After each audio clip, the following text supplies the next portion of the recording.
Hello, everybody, and welcome back to an exciting episode of Fanzone Debate. We are here for a contender match. I'm looking forward to it. It is a rematch of a former title match. We got Kirk Kowalkowski going up against Jacoby Bancroft, two former champions.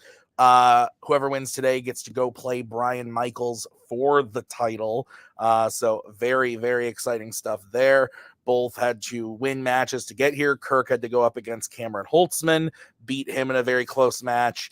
And then Jacoby went up against Nazario in also a very close match. Both matches ending in 3-2. So really exciting stuff on their way here. I'm looking forward to it. We got Mark and Ko here. Let's start with Mark. Mark, how you doing, my friend? And what do you think of the matchup? Yeah, I'm doing all right. This should be great. I mean, we got Kirk, who's long time in here. He just mashes everybody's faces. Always puts up good matches. And then Jacoby, I've admitted many times how much I just love Jacoby's style. That he just kind of slyly gets in there and he just kind of puts you in this kind of false insecurity, and then he just kind of bashes you over the head and when you least expect it. I love his style. But so yeah, like going up against Kirk, I think we should be in for a good one. Yeah, and Koho, how are you doing, sir, my friend? And are you excited for the match? I am. I've seen up close and personal what these two guys can do. Right. Yeah. Both of them have beaten me very badly, and I love them both for it. They're both very fun to watch debates, very fun to play them in debate. I'm excited to see what these two very different styles do against each other tonight. It'll be fun to watch. Yeah, absolutely. So let's go talk to the players real quick. We'll start by talking to Jacoby. Jacoby, I say it a lot. I'll say it again. You come in, you look nervous, and then you get into the match and you get fighting. But this one's a little different because the last time you played Kirk, he mailed you a book. Yes, he did, because of how much we disagreed over the answers. It took me a while to read it, but I did, and it was a delightful book. He was still wrong, completely, just and wholeheartedly, but I appreciate the effort for him to try to teach me this. But no, this is it's versus Kirk. It's going to be a amazing, hopefully a fun, hopefully very nerve-wracking match. I look nervous. I am nervous. Kirk is, a Titan. Kirk is my arch nemesis, even though he probably doesn't think the same thing about me because he beats like a lot of us here. But hopefully it's a good time, and hopefully what I do works. And I'll see. I always say, like, I want to be calmer in my debates, and then it like never works. So, but like, let's see if I can do that this time. But we'll see what happens. Oh man, that's fair. Okay, let's bring in Kirk. Kirk, the last time you played Jacoby, you sent him a book. Yeah. I don't think tonight there's anything egregious on the docket. We'll have that opportunity to be that ignorant and that incorrect and that disrespectful as he was that night. So it should be a little calmer tonight, but we'll see. He may have something up his sleeve. Who knows? I got my water bottle ready to throw if it comes down to that. But no, I love Jacoby. Jacoby is honestly one of my favorite people in the community. I'm always rooting for him, so I hate when I have to play. I like playing him because I like to just hang out and be on a call with him, but I hate playing him because I have to try to beat him, and I don't want to see him lose. I want to see him have a lot of success. So, that's the silver lining. I want to win this and move on, but if I don't, then Jacoby gets to, and that's really cool, and I'll be rooting for him. So yeah, let's have a fun match. For the record, I'm not rooting for Kirk to win. I just need to make that clear. Like, okay. That's good luck. Good luck, Kirk. And thanks, Tim. I really hope I can convince you of some things tonight, because Mark already admitted he's a fan of Jacoby, and Ko just never votes for me anyway. So I'll be leaning heavily. Don't you already be influencing the jury, Kirk? We haven't started yet. What are you doing? Silence. Mute his mic. Oh, I know I'd never get any votes from these people. Sorry. Like, what is that going to do? Oh my god, I love it. Okay, let's do this. Let's get into it. This is how it's going to work. There are 4 prep questions based on categories that the players drafted. They're going to debate those questions tonight before our very souls. So they're each going to get a 1-minute opening, followed by a 1-minute, followed by 5-minute freeform, followed by a 1-minute closing at the end of the debate. Mark, Coho, and I will write on our handy dandy boards who we thought won the debate. 2 out of 3 votes wins you a point. 3 points wins you the match. Gentlemen, any questions before we get into this here contender match? No. All right, then let's do it.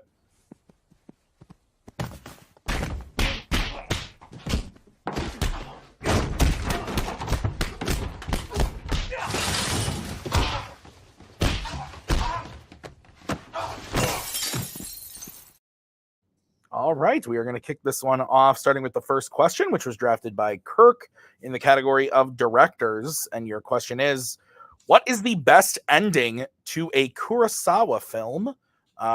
Kirk, because you drafted this, you get to go first. I never have my stopwatch out when I do this. So you get to go first, Kirk. You have 1 minute when you start talking. I will come in to give you the 10-second warning when the time comes. Great moments in Kurosawa films are about a couple different things. You have great character moments, you have great story moments, you have great acting, and you have great samurai violence.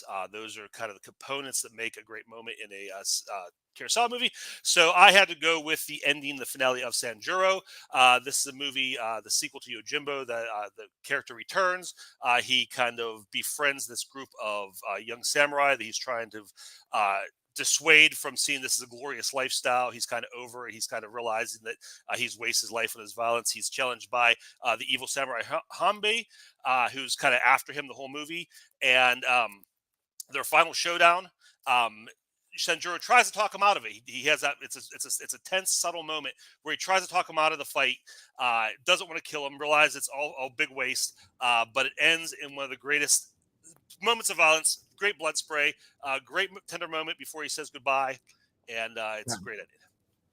Great ending. Strike it from the record. Let's go over to Jacoby. Jacoby, you have 1 minute when you start talking. The best ending to a Kurosawa film is Ikaru. Ikaru is a story about a man who's lived an entire life of bureaucratic nothingness, who's diagnosed with stomach cancer, and throughout the movie decides that before he dies, he's going to accomplish one thing: fight through all the bureaucratic red tape and get a children's park built. The end of the film is beautiful. He succeeds before his death. The park is built. He learns how to live life in his last days, and the neighborhood recognizes him as a hero, and his tenaciousness is inspiring. Lovely ending. But the film adds complexity on top of that. Although he did his good deed, the gigantic bureaucratic structure doesn't change. His inspired and seemingly motivated coworkers eventually revert to their non-helpful and meandering ways. It's bittersweet, but it makes our protagonist's journey and what he accomplished even more impactful. It's a happy ending. It's a sad ending. It's an inspiring ending. It's a tough ending. It's an ending that makes us wonder what we're really living for, and I think that's why this is the best ending of a Kurosawa film ever. Great. Yeah. All right, guys. 5 minute freeform when one of you starts talking. Don't talk over each other. It'll make me really sad. I will throw up the 1 minute warning when the time comes. If one of you is talking too much, I will throw up the let your opponent talk. Don't make me do it. Nick Tuig is an angry man. He will destroy you in your own home. You don't want it. So 5 minute freeform when one of you starts talking. I think that you're trying to say it's that ending does all these certain things, but I think it's just one thing. It's down or one note ending where you don't really get that complexity. I think the beautiful ending is you have that complex, bittersweet ending when he's sitting on the swings singing the song. You get everything you just said, but then they kind of undo that by bringing in the other characters and saying, "Oh, we're going to do this," and then immediately just they don't. And I think that kind of undercuts where, oh, he did a thing, but it's really all for naught because no one else is going to do it. And everybody's going to kind of keep the same cycle going that he did. Kirk, did you watch the movie? It is not a downer one note ending at all. It's actually a lot of different endings at the time because yes, it is sad that these bureaucratic people do go back into their life because that's the actual ending of the movie when they're like, oh no, I don't want to actually make progress anymore. But then the actual ending of the movie is them seeing the park built where all these children are filled with joy playing with their park and they're analyzing the works that this one guy did in order to do everything. It is so worthwhile and so deep and complex between a sad and a happy happy ending. Compared to your movie when it says like, oh, it's a one-note ending, your whole argument in the first one was about like, it's a really cool blood spray. It's a great blood spray. Great. That's cool. That's awesome. And I do agree. It's a great blood spray, but it's not a really good ending. You started your thing by saying moments are built like this. And it is a good moment, but it's not a great ending to the movie. Whereas my movie is a culmination of everything that came before to this one, to see the two sides of sad and happiness together. And that's why it's great. I would say that my ending does have those moments. It has the character moments. You have that moment where he's trying to dissuade and also dissuade his pupils. Don't do this. This doesn't have to happen. You see, Mufini gets such a great performance where you see in his face and his mannerisms, this doesn't have to happen. It doesn't have to end this way. So you have a great ending to that character and to that arc and to that story. And you also have the really cool violence. You say they all see the parks. They don't all see the park. One employee goes back to look at the park after he's already been shut down and shut up by his other coworkers and his supervisor. So this one guy who's we already know is not going to make a difference because he's being bullied in silence is the only one who bothers to go back and look. So we know nothing's going to come from that. I didn't say they all see. I meant we all see. The audience sees the impact of the park. And the fact that you said like one guy sees it and wonders like he can't make a difference. The whole movie, Kirk, is about how one man can make a difference if he is inspired and willing to do it. That's the whole thing of the movie. Watanabe inspired this new guy in order to go on and continue on forward at everything about that. That's what makes that great compared to your ending where it's just like, yeah, it's complex because like, is he going to draw his sword and fight the guy or not? I'm sorry, Kirk. In a samurai film, I want him to do that. There's no complexity of just like, man, I really hope this guy doesn't draw his sword here. There's nothing to that ending. It's just a sword fight. Whereas my movie actually builds to that moment, and that's great. There is a subversion there where of course there's going to be a sword fight, even though he's trying to stop it. But you think if the movie is built up to this big fight where you think it's going to be a battle, and even he doesn't think he could win, and then it's just one quick blow, and just the guy drops dead, and you have that great blood fight. And don't underestimate that. The character moment is great. All that stuff is great, but also that great samurai action is something that you need, and it's something that this movie ends with. So it has all those layers.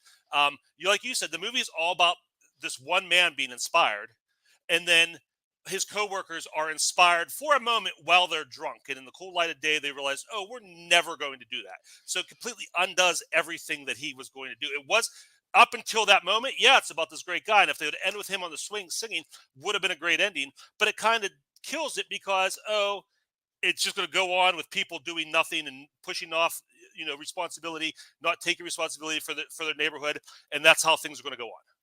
But Kirk, you know who that matters to? You know who the movie shows us it's mattered to? The people in his park who halfway through the movie come and cry at his at his shrine in order to show how impactful he was to them. And we see it at the very end of the movie where all these kids get to play at the park, get to see and witness what happens when one man can change the difference. That yes, the bureaucratic structure is always going to be hard to break through, no matter what. And change is going to be absolutely hard, but it is possible. And that's such an inspiring ending when you have someone who's motivated and passionate and driven in order to do something to do that. That's so great. And there's nothing to your moment. That person is gone now, and now we see we're seeing it from his point of view, and he's going to do nothing. My moment, like I said, it's subtle. It's not a big over-the-top, emotional, dramatic, overly dramatic moment, but it's subtle. You see him, you see the change in him, you see the characters watching him. After he kills him, you have that moment where they're like, oh, that was amazing. He's like, don't you realize, don't you see why this is nothing? And it's very quietly done. It's framed beautifully, it's shot beautifully, it's all done through camera work and just silent acting, but it's all there. All those moments are in mind, and you have, like I said, you have that great action in it too, and you combine all those things where yours is just a downer moment after a pretty good story. You said moment about 50,000 times when describing your thing, because that's what yours is. Yours is a moment as compared to mine, which is what the culmination of the movie up to that point where you see 5 minutes before a bureaucratic thing, and the one guy Time. became first. Jacoby, you get to close first. You have 1 minute when you start talking.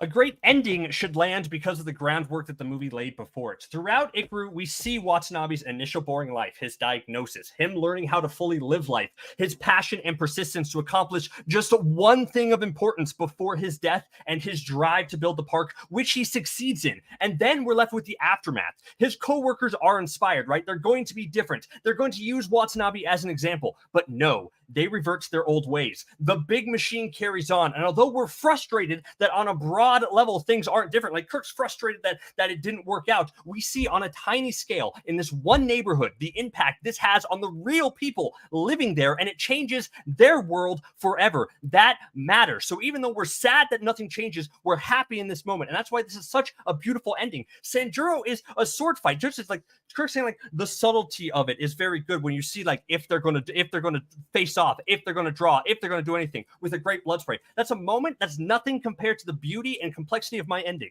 Time. Okay, we're gonna move over to Kirk. Kirk, you have 1 minute when you start talking.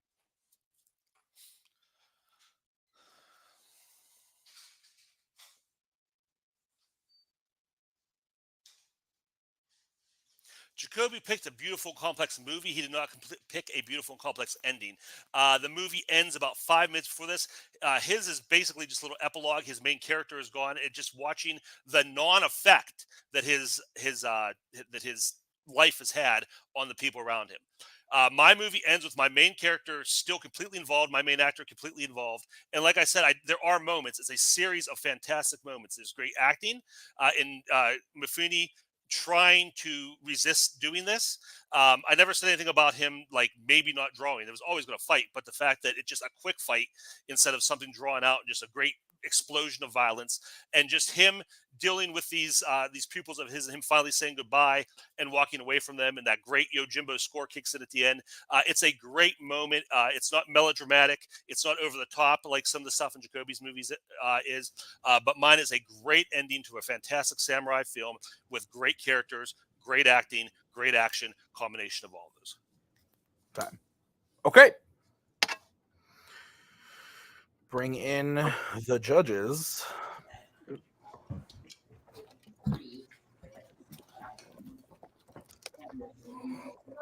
I ordered some anyway. Because you were I got a thing that said you were having a sale. Oh, like 20% off. So I was like, oh, yeah. How much money do I need to bring for steaks? Because they're like, just make sure you bring money with you. How much money do I bring? Okay. I'm ready. Coho looks ready. Mark, are you good? Yeah. Okay. Good start. This kind of seemed from the beginning like it was going to be a not necessarily a battle of semantics, but a battle of like Jacoby has the poignant, beautiful, like heartbreaking ending, and Kirk has the cool, dope, actiony, bloody ending. And just kind of different types of movies and different endings. I went with Kirk. I thought that Kirk, just honestly, having not seen either of these movies, I thought Kirk's closing was really strong, where he said that Jacoby picked a really like poignant scene that doesn't necessarily like,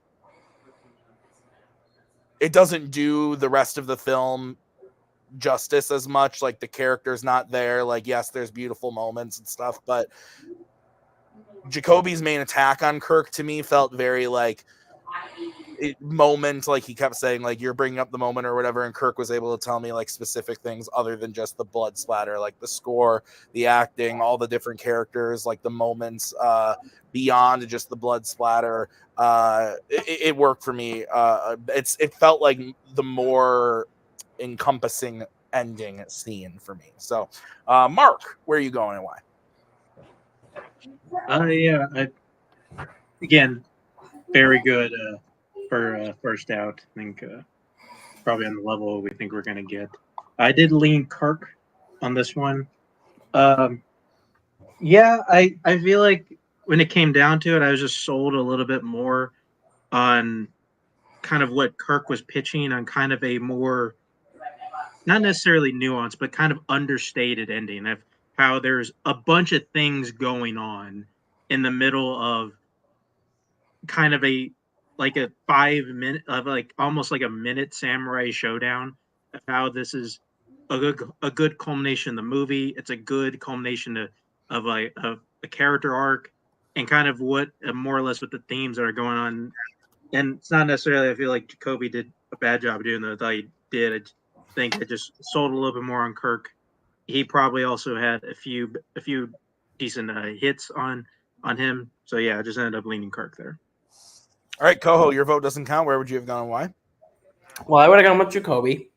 I thought that Jacoby did a better job of explaining to me exactly all the elements of his ending and why they tie better and are more pertained to the film that I saw going ahead of that ending. I think Kirk really pitched me a really cool sequence and a well-made sequence, but I think Jacoby gave me a little bit more about why his ending fit better for his movie. That's fair. Kirk, now that it's over, do you still think yours is better? Oh, I think they're both great. Okay, perfect. Yeah, they're both really good. These, yeah. Yeah, I thought that was a fun type of question for this category. But all right, we're going to get into the next question, which was drafted by Jacoby in the category of the MCU. Your question is, which phase 1 through 3 MCU character that doesn't have a solo movie should have their own solo movie? Jacoby, you're kicking this off. You have 1 minute when you start talking. I think the MCU should do a solo Vulture villain movie. Look, the MCU, I think it needs to mix things up a bit, and I think they can do that in 2 ways. One, I think we need more street-level stories after a bunch of cosmic and multiverse adventures. Spider-Man No Way Home teased a more grounded street-level movie at the end, but by all recent accounts, we're backtracking on that to do another multiversal story in Spider-Man 4. Bummer. And 2, I really think it's time to do an actual villain movie. No, not an anti-hero movie like Thunderbolts or even like Guardians of the Galaxy to an extent where the hero are clearly all good guys at the end of the day to save the world, but I want a movie about an actual selfish villain who is out for themselves and wants personal gain. Adrian Toomes is perfect for this because he's already a well-defined villain character and can be the perfect surrogate through the MCU's New York City underbelly, where we could see all the street-level villains and even heroes that we wouldn't normally see in this sort of MCU now. It would be a fantastic change for the MCU with a great character and shift the concept of what an MCU movie can be, which at this stage I think we need. Time. Okay, let's go over to Kirk. Kirk, you have 1 minute to open when you start talking. Went a little bit out of the box in this one. I picked Howard the Duck, who has a cameo in, I think, the first Guardians movie, or maybe the second. I don't know. Maybe both. Anyway, he is a character who, yes, had a failed movie 40 years ago when they didn't know how to do comic book characters right, but I think now is the perfect time to bring him back. He is a character. He is a man out of time, without his own world, without his own planet. He's a private eye. He's cynical. He's kind of over it. And the cool thing about him is he has connections to a lot of different parts of the the Marvel universe. He in the comics, he's very comfortable in the magic world. In the movies, he's obviously established in the cosmic setting. He even does things like the street level stuff with Spider-Man teaming up, things like that. So I think it'd be really fun like that to take this kind of silly satirical character who's kind of just over it, and use him to explore these different nooks and crannies of the MCU that we haven't seen yet, or maybe haven't delved too deep into yet. I think it's a great character and a great sandbox to play in. Okay. All right. So we got Vulture versus Howard the Duck. That was a weird thing to say. 5 minute freeform when one of you starts. I think Howard the Duck is a terrible choice for a solo movie. An animated TV show, maybe. All your individual separate stories that you pitch, I think would be a great serialized sort of different adventures for them. But a whole movie of Seth Green, Howard the Duck, doing duck voice, trying to get women to sleep with him like he did in all the movies that he was in that you don't remember that he was in, him doing Quack Fu, I think that would be awful. He's a cosmic character in the MCU, and we have too many cosmic characters right now. Guardians trilogy has the weird covered. We tried super silly with Thor Love and Thunder. Didn't really work, and that's the tone that one is sort of aiming for. And Eternals showed us that let's slow down cosmic adventures. I think we need more grounded. We need something more realistic. We need to show a side that's actually not super shown in the MCU right now, and you can do that through a great character with Adrian Toomes as Vulture. I think my character can do the ground level stuff as he does in the comics. I say he doesn't just do cosmic. He's very involved in like the mystical corners of the world with Man Thing and all those things. So he can play all those. And I'm not sure you're talking about Seth Green doing a duck voice. He doesn't do a duck voice. I think Seth Green's okay. I mean, MCU took the fat guy from Parks and Rec and made him an action hero. So I think they can work with Seth Green. I don't think he's that same kind of comedy we're talking about. Like I said, he's a more cynical, kind of like a little more edgier, darker character. And like I said, we can use him. It'll be comedy, it'll be satirical, but it'll also be exploring a lot of cool places. We can go street level, and yeah, it would be a great TV show or a movie. I think it'd be a great something. I don't even think yours would be a good movie or TV show. You say he's a villain out for himself. He's established as a man who's doing this for his family. So you don't want a sympathetic villain. You've picked one of the most sympathetic villains. No, but you see, that's the thing. The Vulture was a thief who wanted money for his family, but now his family is gone and he's left him, and now he's a wanted criminal. A movie about that would explore not his path to like redemption, but his further descent into villainy. He's a smart thief, but he's also one who always wants revenge on the people who have wronged him, and he has like this massive ego. We would essentially get like a Walter White arc, but with street level Marvel MCU villains, and that's something totally different for the MCU. We can see him interact with the great aspects of it, like Scorpion could come back. Tombstone. I know you love Tombstone, Kirk. This is the type of movie where the Vulture could actually thrive in and see, because we can see an underrepresented part of it. Howard the Duck, you said, like, yeah, he can go mystical, he can go cosmic, he can go all this. He even can do like down to earth stuff. But that's the thing, we do have all of those already, and it's through a character that's sassy and smart and smarmy and tries to get women to sleep with him in this sort of thing. Like, once you go duck, you're never out of luck or whatever something. He says that he's a goofy character. I want the MCU to do something different to it, and you have a great character in order to do that with Adrian Toomes, because now he's lost anything, and we're going to see him descend even farther down, and that's something radically different from what we got going, and sees a great side of the MCU. So you're pitching me Breaking Bad with like Stark Tech and MCU references. I'll just watch Breaking Bad. Thank you very much. I don't need that. Like you're pitching diminishing returns. This is something we've seen done better, and now we're just going to slap a sheen of MCU paint over it and say, "Hey, look, it's kind of like that." Where mine is, I mean, like I said, I'm not going anywhere we haven't been surface level, but this guy can go deep. This character can go deep, and he can go places we haven't been. Like I said, having somebody like this, a character who's just kind of over it, like, oh, this is just another day at the office, and having to explore those corners of the universe we haven't seen yet or haven't gone too deep in, I think will be a lot of fun. You're right, because what the MCU is, it's new towards that, is a character who's smarmy and sassy and who thinks like he's over it and likes to joke about things. That's something we've never seen before. And same with like, like Breaking Bad, but in the MCU, like, I'll just watch Breaking Bad. But the great thing about is taking these stories and showing them in a different MCU light. That MCU sheen that you're talking about is an interesting entry point to tell more interesting stories on a street level aspect. You say like, why would we retread all these things we've done before on a different show? Well, you're Howard the Duck character is retreading Thor Love and Thunder, Thor Ragnarok, Doctor Strange, even Eternals, Guardians of the Galaxy. All of those things, we've seen the elements of what a Howard the Duck movie can be. And Adrian Toomes is a great, fantastic central character to this, because he's a man who's lost anything, and he can be an actual villain to this, and we can see him evolve as a villain and rise up to be like a better villain than even from where he started. That's an interesting journey for a new type of character than we've seen in the MCU. That's why he should have his own solo movie, because he can do something interesting character-wise, more so than Howard the Duck can. You're saying that MCU is weird. I've been reading Marvel comics my whole life. The Marvel Cinematic Universe has not scratched the surface on the weirdness yet. There is so much more to delve and explore there, and so much fun stuff to look at. And it'd be so much fun to have this character come in, who is a character who, I'm used to this. I just know this thing. Like, oh, it's Man Thing. Oh, it's this. Oh, it's that. Would be so much fun and so interesting. Never seen that before. All right, Kirk, we are going to close with you first. You have 1 minute when you start talking.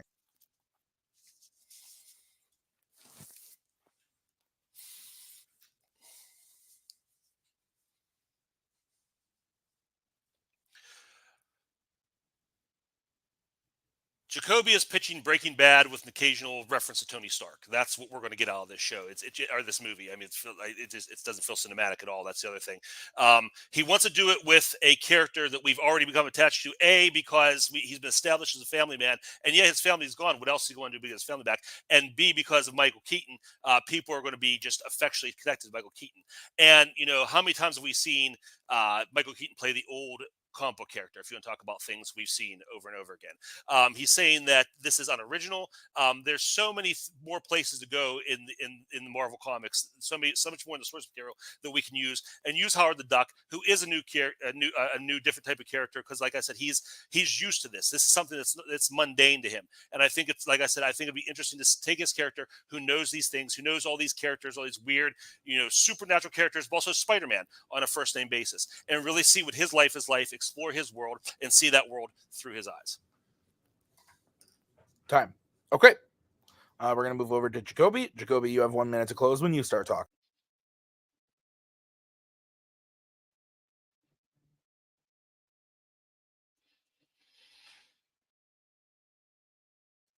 Kirk's knock is that I'm saying that it's Breaking Bad, but in the MCU. But I actually think that's a great starting point for a movie, don't you not? Why would you not want to have Breaking Bad in the MCU? Because Breaking Bad shows us that you have a character arc that goes from like a kind of a good guy to a villain. So Michael Keaton's Vulture started out as a sort of sympathetic bad guy, but I want to see him go deeper into and embrace his full villainy. And we have not seen that in the MCU before. We don't need more like Eternals, Thor, Love and Thunder, Guardian style cosmic adventures, Doctor Strange, mystical adventures, because we've been there before all the time. We need something new, new not only story-wise, but character-wise as well. The MCU has not focused on the street-level villains of Marvel enough. And by making a movie about an actual villain interacting with other villains who wants to become an even greater villain than what he did before, you have the chance to do something fresh and exciting. Plus, we know that Keaton can bring it as the Vulture. He's a great character. He's a complex character. He's the man who has lost everything to it. Howard the Duck is kind of annoying. He's strange and he's weird, and the MCU already has all of that before and covered before. Give Vulture a shot to do something different and new in the MCU. In the MCU. Strike it from the record. Okay. Let's bring in the judges. Coho, are you blessed? Feeling blessed. Yep, absolutely. Okay. Never stressed. Just want to make sure. Got that sunshine on my Sunday best. Your board is covering it, but I just wanted to make sure you were blessed. Yes. Sorry. Yes. Blessed. I am feeling blessed. He's a big Brian Blessed fan. Of course.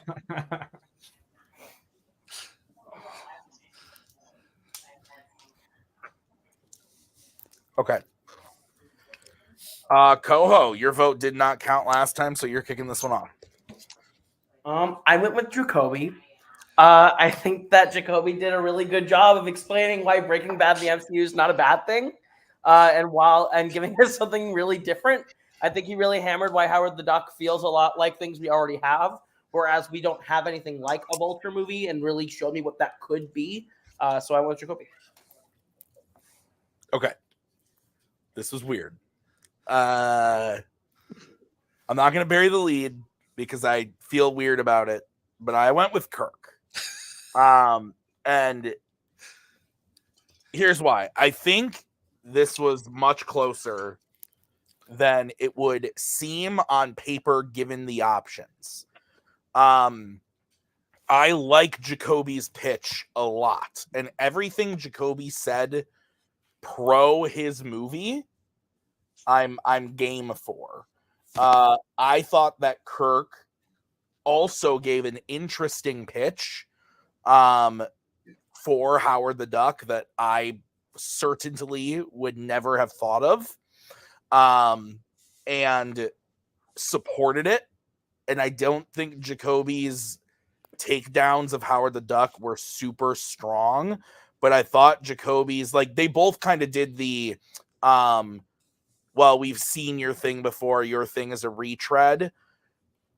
But I thought that Kirk was able to better explain why his would be different than the Thor, Love and Thunders and Eternals and stuff versus Vulture. But it was really, really close. Like I always feel bad in these high stakes matches when I don't vote for someone. So Mark, am I crazy?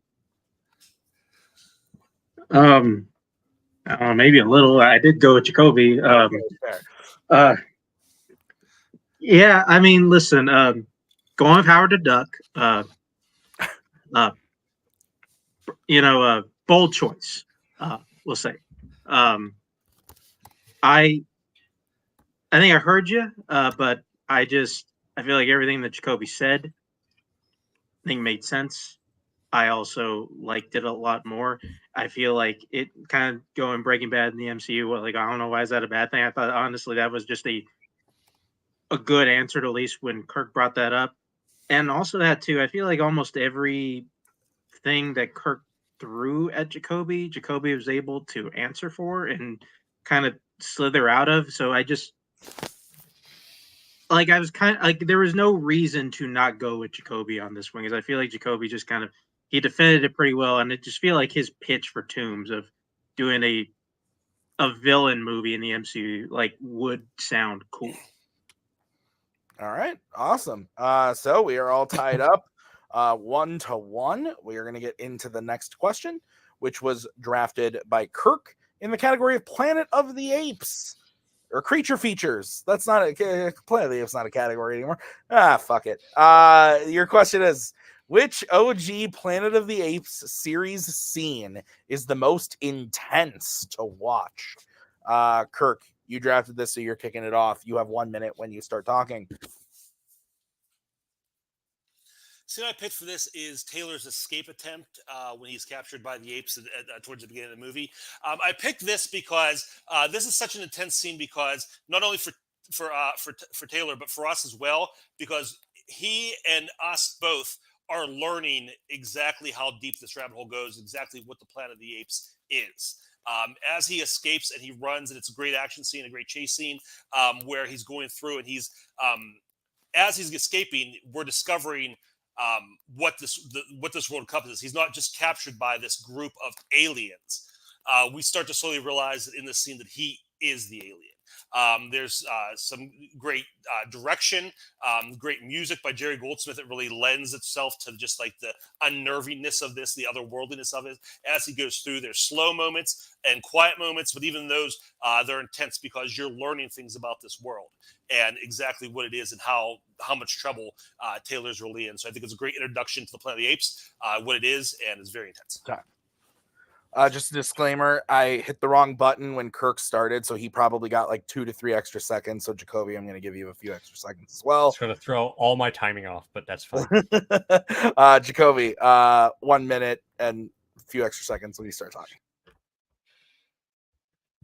At the end of Conquest, the world is burning down. The revolution has begun. There's chaos, pandemonium, hundreds of apes screaming, and there Caesar stands on the wreckage of everything. The fate of humanity is in his hands. We are about to cross the point of no return. Breck and other humans are at the apes' mercy. McDonald is begging Caesar to not give in to his brutality, but Caesar's bloodlust takes control of him. In a fit of rage, he explodes, barking that Caesar and his other oppressed apes will rise up to destroy, burn down, capture, eradicate, stomp out, and replace all of humanity. It's Roddy McDowall at his best. There's a pause. There's buildup. There's anticipation from the audience and from the apes themselves as we wait for Caesar to give the final call to murder the humans. Intensity is building. Lisa at the last second says no, and Caesar snaps back to normal and calms down. But man, what an ending. It's the most intense scene in the OG Apes films thanks to performance, the atmosphere, the build, and the pivotal turning point in the birth of the Planet of the Apes. Time. Okay. Ape stuff. Guys, 5 minutes when one of you starts.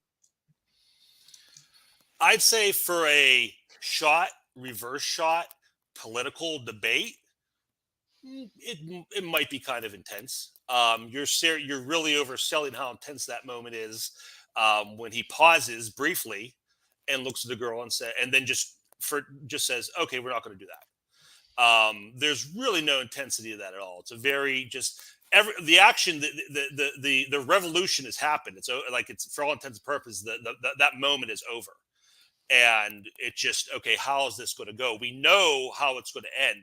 Is Caesar going to kill this guy or not? That's really the only thing. And it's not that intense at all. My scene is, I'll let you talk, but basically my scene is the beginning where we don't know anything and we're learning, and it's tense because, oh my God, we have this Planet of the Apes. Your scene, we're 4 movies in, we know everything, and there's really not that much. What are you talking about? Not intensity. The world is on fire. Apes with guns are threatening to murder the humans right there, and they're waiting for their leader in front of them to give the word of whether or not to do that. And Caesar, who's by at that point was very small and kind of collected and on his way to become the leader of Caesar, is angry. He's furious. He's shouting. He's going to wipe out all of humanity. That's intense right there. I don't even know what's really intense about your scene. It's pretty comical. It includes scenes of apes throwing like fruit at a potato sack wearing Taylor, which is kind of funny. And then it has my favorite funny moment that's laugh out loud funny, where the apes are standing on the bridge and they throw a large net on him. It always makes me laugh when someone's like throwing a net onto somebody, because that's hilarious. Can I explain to you why not intense at all? Can I tell you why the fruit is intense? Because the people throwing the suit at him, they're not soldiers, they're not warriors. These are just normal citizens who are terrified of this thing that's come out and is attacking them. And this is the moment we realize this truly is a Planet of the Apes, and it's not Taylor versus this army, or it's not Taylor versus this one group. It's Taylor versus a civilization, and that's why that scene is intense and why that's scary. We're learning from the first point we're learning from this point here exactly what he's up against. Your scene, I mean, we know beginning of your movie. Okay, you talked a lot, Jacoby. I'm going to talk here. We're going to with your scene. Your movie, we know, okay, we've been to the future, humans are subjugated by apes. Beginning of this movie, humans subjugate the apes. So we know that's going to reverse. So there's no surprise or shock. You're seeing the big blow-up scene you're talking about. The big blow-up scene you're talking about is a relief. You're still talking, Kirk. Where is the tension that makes your scene intense? Are you afraid your main character is going to be killed? No, you're just wandering around. Yeah, there are apes there on the Planet of the Apes. Yeah, that's, I guess, kind of scary, as you would say, but it's not intense, because in my scene where there's fire and brimstone and death and guns and an ape actually standing over a human, questioning whether or not we are going to execute these humans and give in to their bloodlust here. That's what makes this intense, because the fire and the passion and the rage that these characters do them. The destruction is raining down all around them in my scene, and it builds up, and it does everything it needs to in order to build intensity. While your scene is Taylor running around in a potato sack, where it's you said let me explain why the fruit is intense. That's a silly statement, Kirk. Fruit is not intense. They're beaming him with rotten fruit. That's funny. They're capturing him with a net. That's funny. There's just these civilians walking around. Where my movies with these apes are the ones with the guns going to wipe out all of humanity. Yeah, we knew exactly what happened the entire movie. We knew that's what was going to happen, because that doesn't make it any less intense. Okay, we want to see that uprising. We know what's going to happen. But by the time we get to your scene, we want to see Breck killed. We hate Breck. We know that's but the intensity is seeing Caesar's rise to it, and his passion and the fire that he's already risen in your scene. That the passion and the fire within Caesar has risen up to that point and has reached a boiling point, and the rage and the intensity and the passion within him is exploding out, and he wants to wipe out all rotten humans. All the adjectives you want. Throw out all the adjectives you want. That's what I'm showing. What are the adjectives? It's a shot, reverse shot conversation. And then he makes a decision based on that conversation. Yes, but the performance behind that with the fire. Hold on, Kirk. Jesus Christ.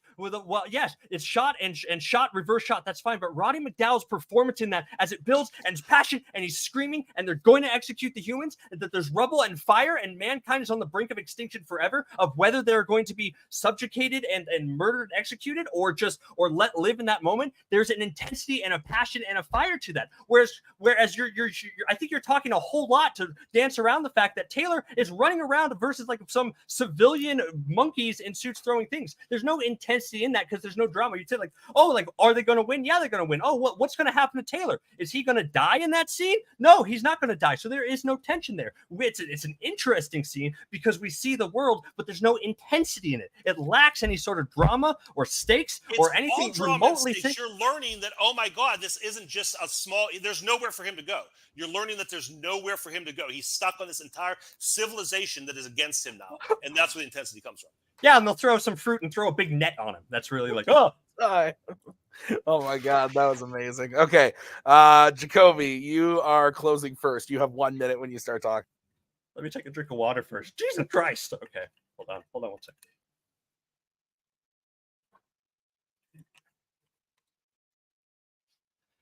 All right. My scene is the most intense, and it's not even close. Caesar is like standing on the ashes and like the rubble of humanity, ready to strike the final nail that will wipe out humans forever as the world burns and crumbles all around him. We see Caesar just snap and howl and is practically foaming at the mouth as he describes how humanity is going to be like squashed and beaten and betrayed and ultimately destroyed. Kirk's big knock against it is like because it's shot or two shot. But that's what shows how effective my scene is, because Roddy McDowall is so good in that scene that you see the intensity build, and we don't know whether he's going to listen to like McDonald, who's pleading him to find another way against his bloodlust, but the bloodlust just keeps rising and rising. It's really well done compared to Kirk's scene, where it's like not really intense. It's hard to even like fight against the intensity because there is no intensity in it. Like he's running around the scene, and like, yeah, we as an audience are seeing a bunch of these apes here like going around, but it's kind of kooky. It's kind of fun. We are seeing how this world interacts, and it's goofy, and I think it's supposed to be, and Kirk might know that. My scene is way more intense.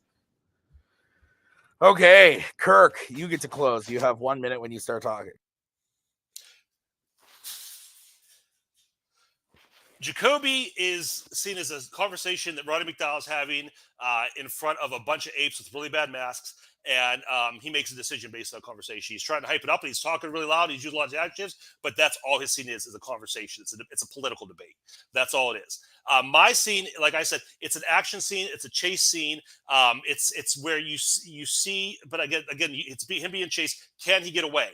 Is he going to be away? He thinks he can escape this, and you realize the intensity is how deep this is. He cannot escape. He cannot get away from this. Like I said, we're 4 movies deep in Jacoby's movie. You know exactly what's going on. In my scene and in my movie, we're just learning. We are discovering what this is, and that's where the intensity roots from, is learning what this world is, and how trapped Taylor is in this, and how Taylor is now the other. Taylor is now the alien. He's the one that is to be hunted, and this entire society is against him. That's where intensity is, learning that, going from just being captured by army to be against the entire world. Okay. Oh, that was great. Oh man, that was what I came for.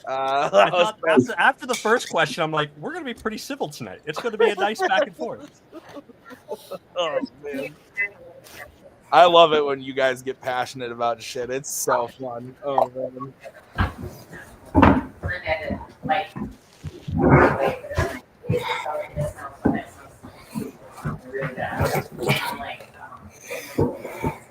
And I tried to like walk and figure it out before I gave it out.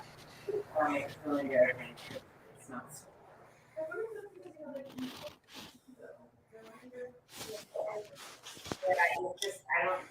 don't know.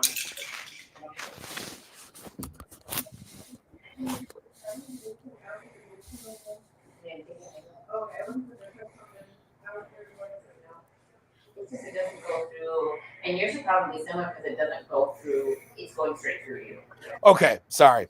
Mine and I believe we're starting with Mark on this one. process. Okay. Yeah. Yeah. This was a good one. I did enjoy this. There's a lot of bickering, but that definitely fun to watch here for this one. I did go with Jacoby this point. I feel like because I feel like when Kirk is, I think, trying to sell me on like, well, it's just kind of a conversation or political debate or whatever, kind of how he's trying to kind of hurt Jacoby's scene. I think even if I think of Jacoby's scene as just a couple people talking, it still sounds more intense, at least the way he sold it, more than like Taylor or like a Charlton Heston just being chased around Ape Town. Like it just, I didn't really feel how like this was like how this was kind of like this big tense moment. I feel like everything, at least everything that was going on in Jacoby's scene, how this is just this culmination. Apes are taking over, and we don't know if anybody's going to live or die. Like it felt like there was more stuff that was gonna happen, like in Jacoby's scene, which why I would have. Okay, Coho, which I muted you, so you might have to unmute. There we go. I went with Kirk.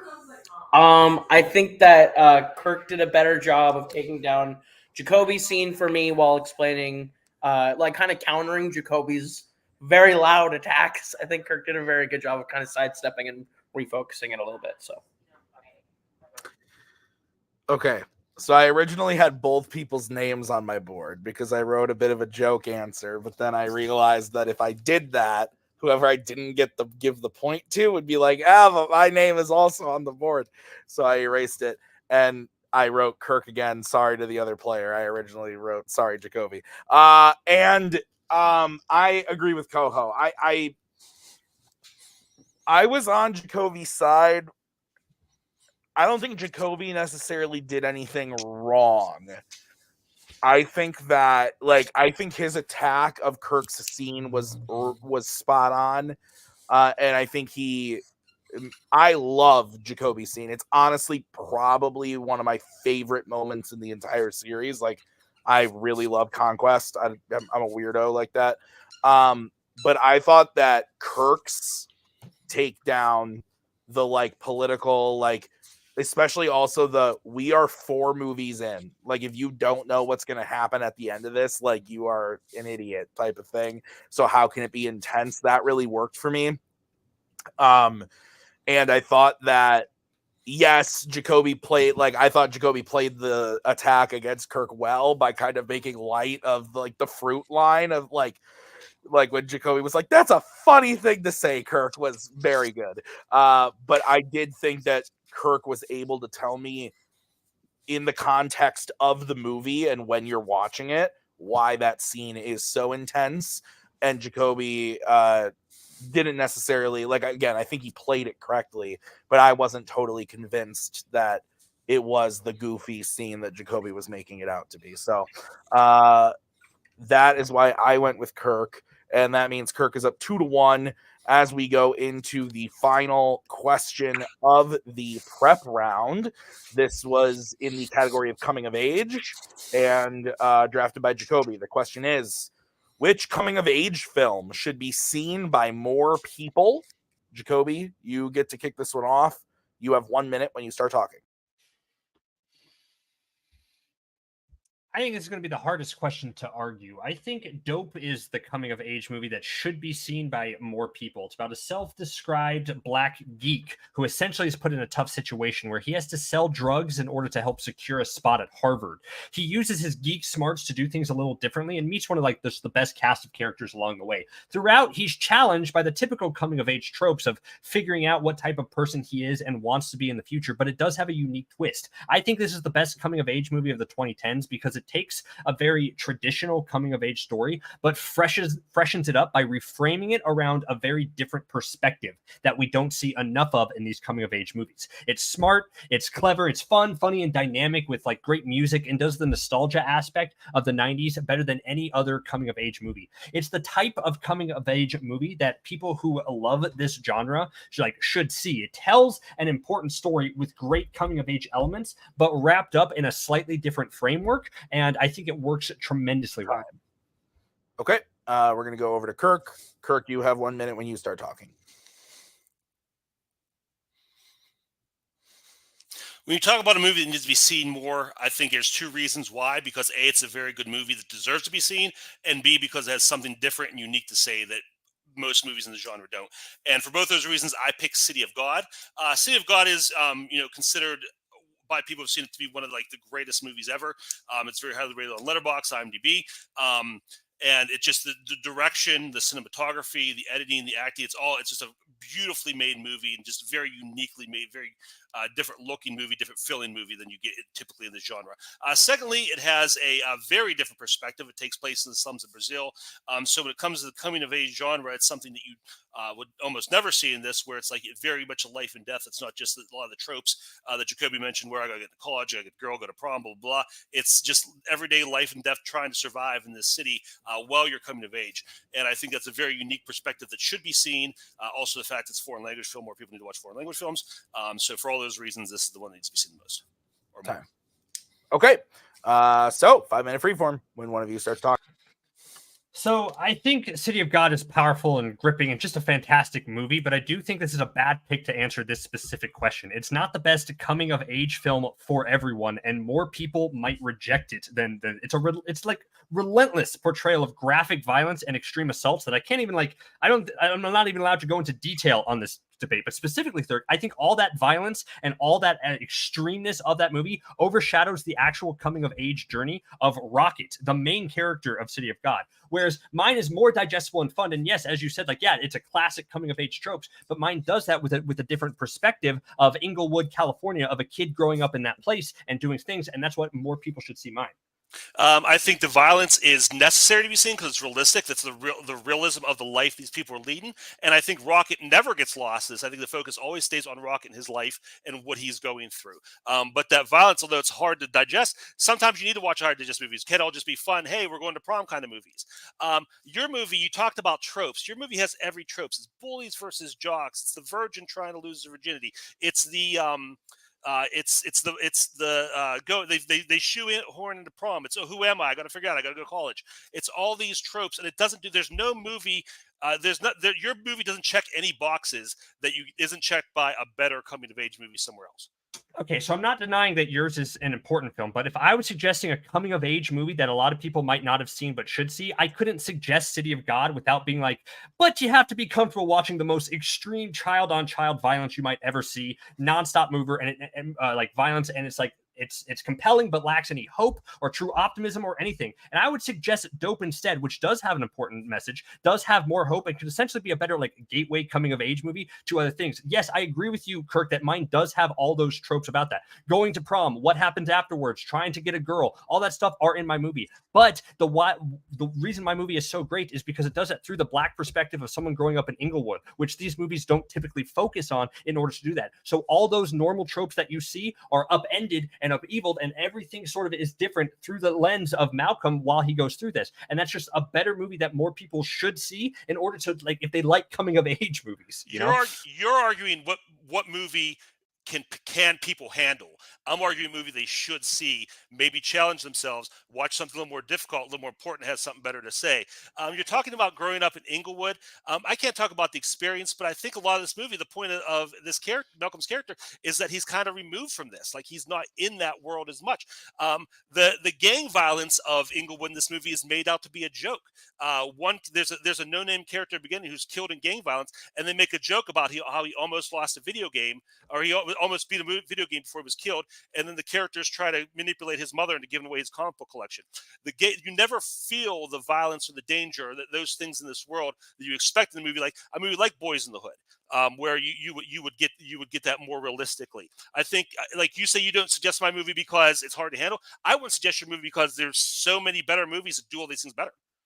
See, but I don't think so, because it's not quite a movie that does it with the humor, the heart, the music, the sound, the score, the direction that Dope does in order to bring it to the next level of 2010s of coming of age films overall. I would recommend your movie to a fancy film class and everything, because I do think everyone should see this at some point. But the problem of coming of age movies is that, like, I never really feel like this is a coming of age movie. This is a world sort of movie. This is how we address urban poverty in different countries and everything like that. And that's fine. It's a fantastic movie for that, but that's hard to say to people.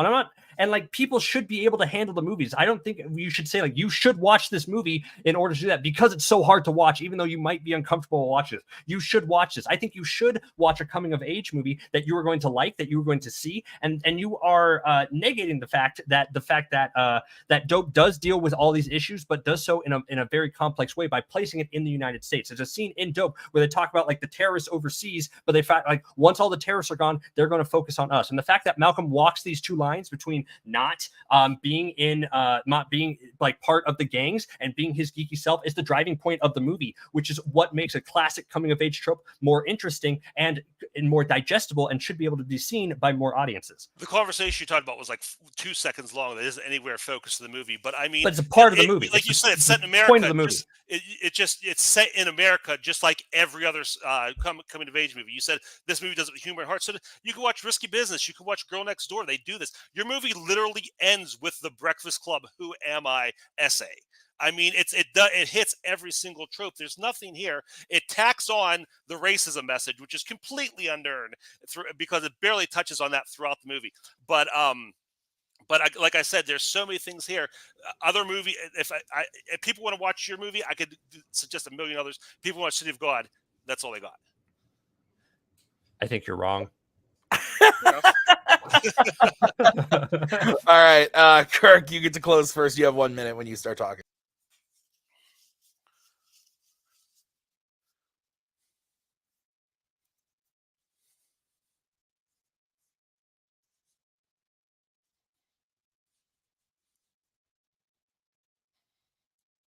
Jacoby said himself, I quote, just a few seconds ago, everyone should see this movie talking about City of God. I'm sorry, Jacoby, I can't say the same thing about Dope. Dope is a run-of-the-mill. It's fine. But it hits all those same tropes. It does what Risky Business does what Girl Next Door does. It tackles identity like Breakfast Club. Sure, it's the unique aspect of living in Inglewood, but Inglewood is watered down here. It's played up as a joke. It's put for laughs. There's a gangster chasing them throughout the movie who's comedic. He buys. He's walked around eating out of a pink box of donuts because he's supposed to be funny and watered down. There's no real feeling of danger or stress or tension throughout this movie, even as they go through their business world and their work. It played for laughs. It's comedy, just like any other movie. My film, like I said, it's important. It's serious. It is a coming of age story told in this story. It's not about, like I told Jacoby, it's not about what movie can they handle. It's what should they see. People should challenge themselves and see this movie. Dope's not a challenge. Okay, we're gonna go over to Jacoby. Jacoby, you have 1 minute when you start talking.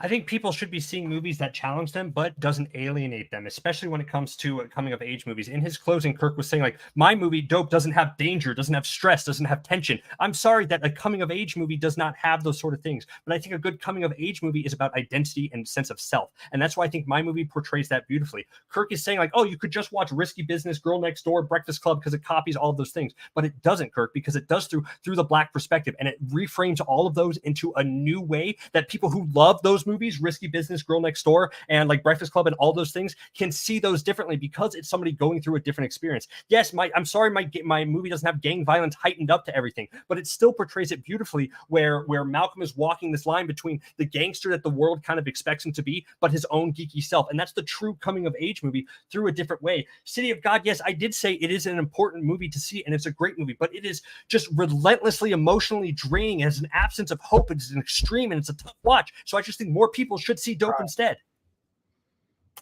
All right. Oh boy.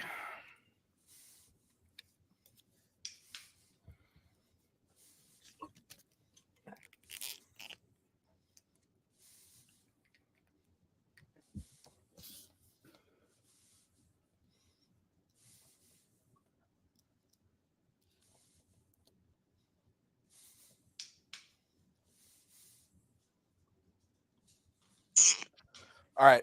I'm ready. It looks like Coho's ready. Mark, where you're writing? Never mind.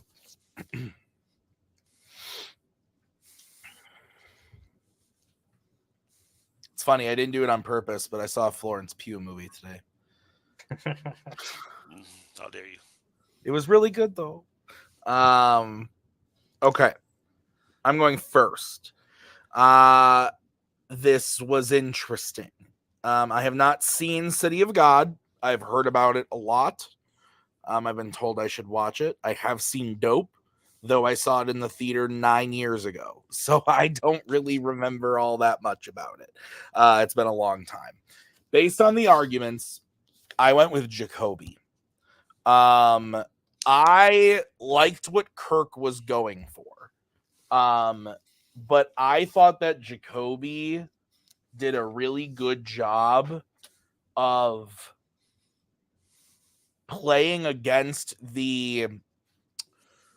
what Kirk was saying with, like, yeah, the movie is intense. That's why people should see it. They should be challenged. Like, I agree with those things, but I thought Jacoby kind of retextualized that by saying, like, when we're talking about coming of age films, like, Dope has like things in it that still challenge people, and it's different, and it's from the Black perspective, which makes it an interesting film other than the ones that Kirk brought up.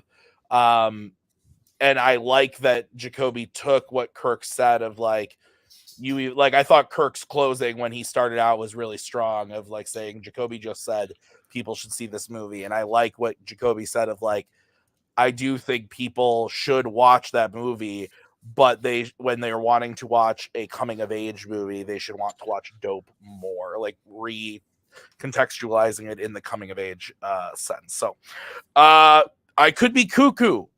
I've been cuckoo before in this debate. So let's go to Mark. What are your thoughts? Coho's answer is going to matter. I did go with Kirk on this one. I got to be honest, when seeing this question, City of God was not a movie that came to mind, but it absolutely fits. And I really like Jacoby's pick of Dope. It's honestly maybe one that I would have, if I were in this match, I would consider using. I do think Kirk brought in a lot of good hits on Dope, and I think he came in honestly with a lot of examples of things that kind of Dope has taken from other coming of age movies, and how even though yes, it's in a little bit different presentation, it's still like many coming of age movies, and there just really isn't that many movies that are like City of God. And I think his bit on kind of a, this is something that should be seen by more people. It's like a good challenging film, and like I think that's a good hit. That was a good response to at least what Jacoby brought up on, like, yeah, but you're gonna probably alienate some people. Really close, but yeah, I sided with Kirk on this one. Okay, Coho, are we going to a speed round, or is Kirk the winner? This is why these two are as good as are probably, in my opinion, two of the very best to ever do it, if not like two of the top three. Like, they're so good at this that Kirk is able to find movies that don't necessarily come first to your mind and then make a really compelling case for it. And Jacoby is so good at taking what Kirk says and spinning it as support for his argument, not a knock. And I love this is like the textbook round for me for these two, because I think both fought really well. That being said, I hate Kirk, so I'm going with Jacoby. No, Jacoby, I think, did a really great job of yes-anding Kirk's. It's the same as everything. I mean, like, well, just because it fits into the genre better than yours and add something new, which I thought was a really cool way to kind of fight that fight. So, all right, well, that means we're going to the bonus round. I wouldn't expect anything less from these two. So here's how this is going to work. I randomized the categories I randomized the sides of Fanzone between Fandom and Mayzone, and I then randomized the categories remaining that weren't drafted in the prep round from the side that was randomized. A lot of randomizing. And then I wrote a question based on that category. So I'm going to say what the question is, and then I'm going to repeat the question. Once I've repeated the question for the second time, you will then be able to answer said question. Whoever answers their question first will be going first. You will have 45 seconds to open and then 30 seconds to close, back and forth. Any questions from the players? No. Okay. This is going to be interesting. God. The side of Fanzone that was randomized was Fandom. Oh, no. And the category was James Bond. God damn it. Okay. I mean, and the question is, what is the best non-Daniel Craig James Bond film? Again, what is the best non-Daniel Craig James Bond film? ooh. I love you. I think I'm gonna go with Tomorrow Never Dies. Okay. On Her Majesty's Secret Service. Okie dokie artichokes. So here's what we're going to do. We're going to take out Mark. We're going to take out Caleb. I am going to stay on screen to give you guys your countdowns. Jacoby, you answered first with Tomorrow Never Dies, so you are going to go first with 45 seconds. Jacoby, 45 seconds is on the clock when you start talking.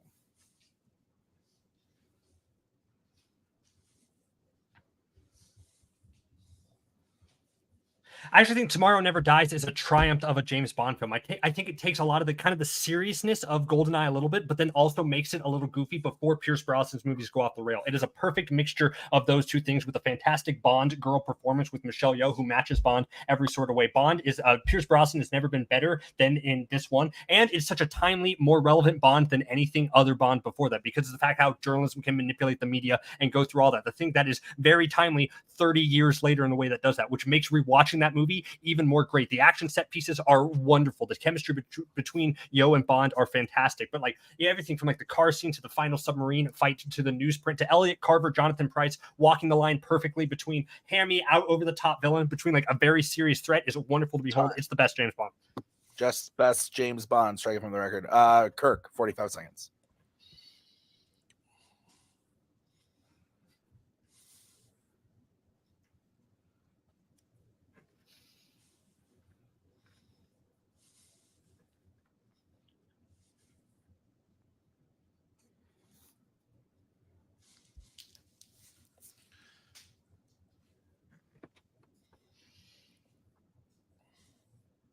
I think Tomorrow Never Dies is On Her Majesty's Secret Service is the best James Bond movie, non-Craig movie, because it does what everybody loves about Craig movies 40 years earlier. He has one of the best Bond girl ever in Diana Rigg, the Bond girl who is actually a person, a character with feelings and emotions, who develops a real relationship with Bond.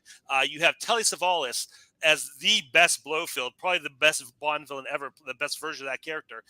Just chewing up scenery, being a great villain. You have a great setting in the Alps with all the ski and everything. It is just the best, most you have all the fun, kind of wacky Bond stuff from that era, but it's also a lot more grounded and character driven and realistic, which what we love about Craig. Time. Okay, Jacoby, 30 seconds.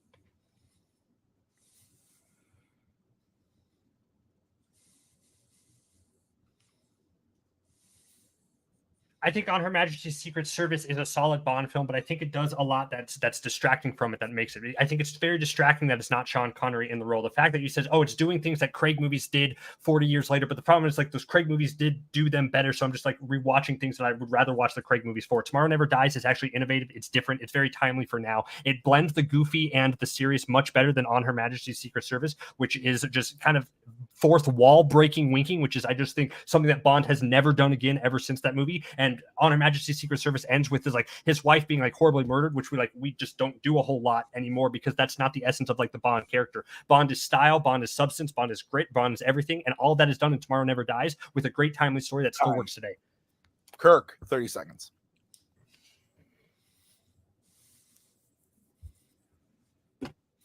George Lazenby is a great stylish Bond and is a great replacement for Sean Connery. I think he brings the most heart and humanity to the character that Connery may not have. Jacoby says about all the news stuff being timely. All that news and journalism stuff is super dated when you go back and watch that now. Michelle Yeoh is great, but she outshines Bond. She's better. She makes Bond a secondary character in his own movie. And you also have, weighing her out, you have Terry Hatcher doing a really terrible, cheesy performance. The goofy stuff is not balanced out. A lot of that submarine stuff is real goofy and real weird and bad for that era. And Jonathan Pryce is a weak villain. He's like an actor who all his life wanted to be a Bond villain and finally gets his chance and just does all the Bond villain stuff, but it's real basic and not that great. All right. I'm going to bring you in. We're going to pause for 1 second. Unfortunately.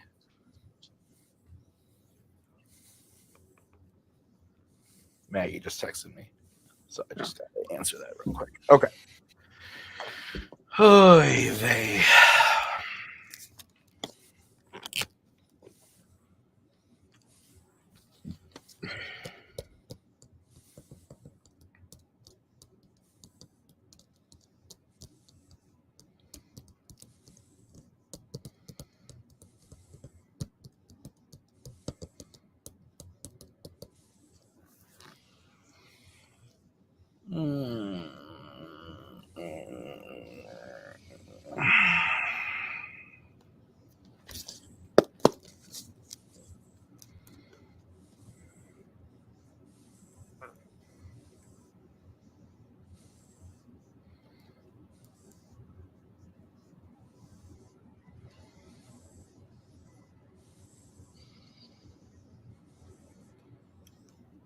I guess I gotta pick someone, huh? Sorry, I'm just thinking.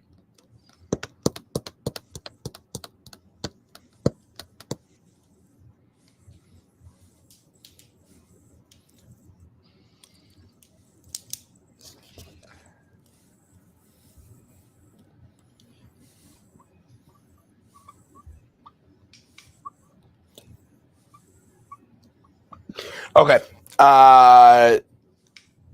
Coho, we are starting with you. This was really hard. I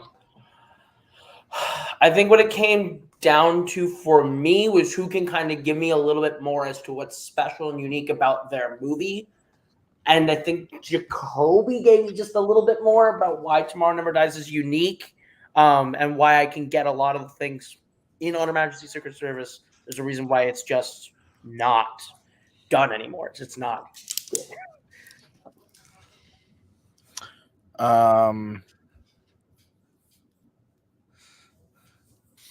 Sorry.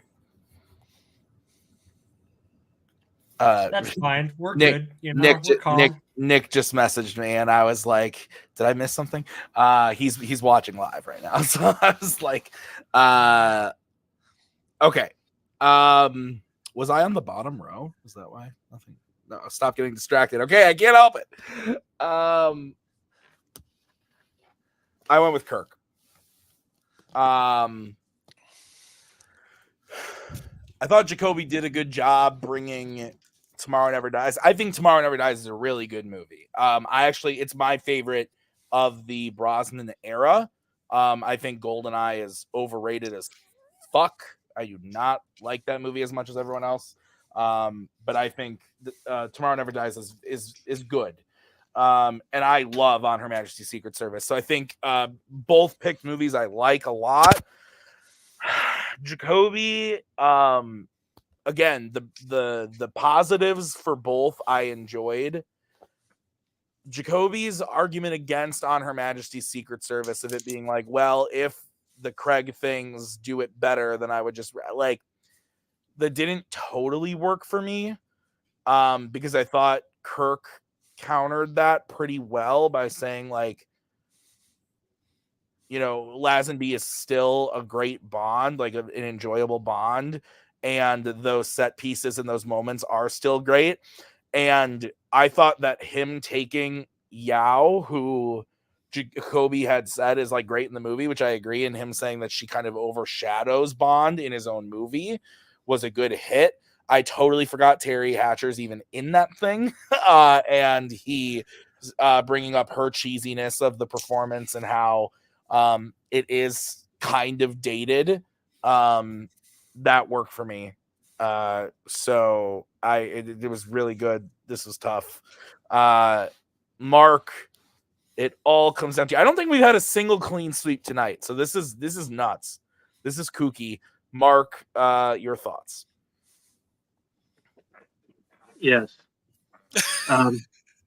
Yes. First of all, a very good match. This is kind of what we wanted out of it, or at least what the viewers, judges wanted to see, a good, hard-fought one. And yeah, I think it's somewhat fitting we got this as the final question, just because I think both competitors didn't really want this category, so we kind of had to see what we can get out of it, and I think we ultimately got a good one out of it. And ultimately, I think the person who I end up going with, I think they just said all the right things, and it was just kind of hard to vote against them, and that was Kirk. I think I think he's just said all the right things, at least pro On Her Majesty's Secret Service. I think he said all the right things, kind of anti Tomorrow Never Dies. Is kind of I was hoping I'd hear a little bit of that, and I think he did a good job propping his up, why it's good, and then also why just Tomorrow Never Dies is kind of dated and kind of goofier than you remember. Yeah, absolutely. So that means your winner is Kirk Kowalkowski.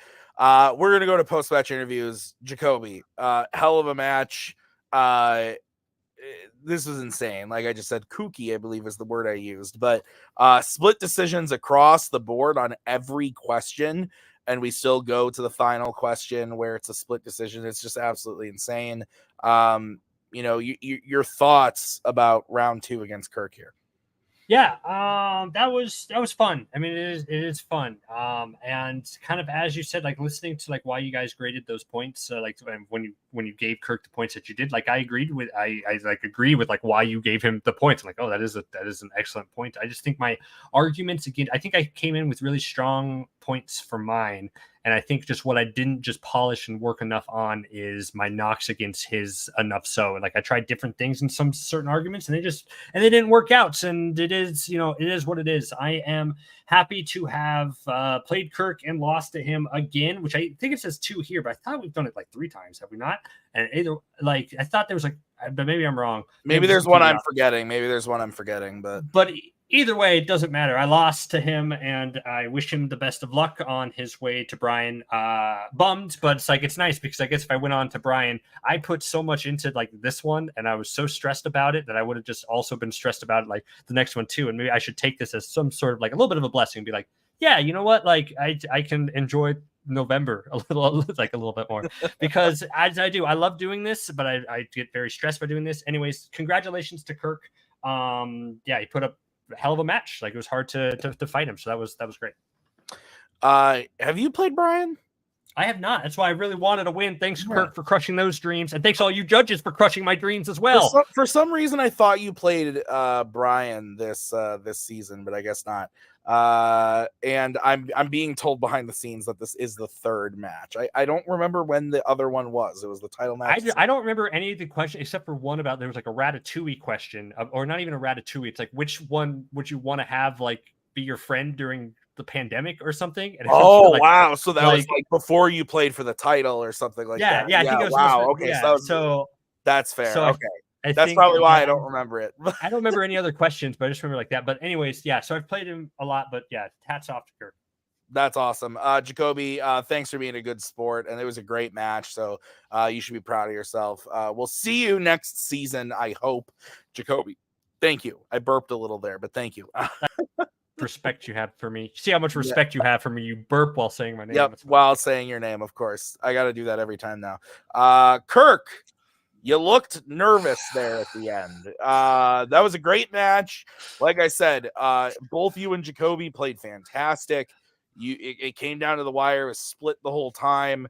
If I know one thing about Kirk, it's that he's very passionate about the game and also very passionate about his arguments. And I thought you played really well today, both offense and defense. It showed. How are you feeling post-match here, man? Yeah, that was, I mean, hats off to Jacoby. I mean, everything Mark said about him at the beginning of the match is absolutely true. I mean, his style, he brings out the best in me because you cannot sit back on your heels against Jacoby at all for a second. He's going to be bringing stuff at you. He's going to be throwing stuff at you, twists and turns the whole way. So you got to be ready. And I really had to, in the middle of that match, I realized I had to kind of change my game up. And, or I was going to get kind of the floor wiped with me. So kudos to him. And like I said, I wish him nothing but success moving forward from here. And I know he'll get back to this spot and he'll be in the title match at some point. But no, I'll also echo what Jacoby said. I feel like usually I feel really strong one way or the other about, where a match went after it's over. But all 4 of those are like, this go either way. And I don't, begrudge the judges voting either way, because I think all 4 were fought really well. And I think we both had we brought all 4. I think we just brought really different ideas to it that kind of like clashed, and probably made it really hard for you guys because you had to kind of disassemble all that and, make something coherent out of it. But I think it was great. I think speed round was a tough one for me because I kind of had to wing it on Tomorrow Never Dies. I sit there Googling the movie, just trying to get some facts on it because I haven't seen that one in a while. But I think just hopefully because I really like On Her Majesty's Secret Service, my passion for that helped out a little bit. But yeah,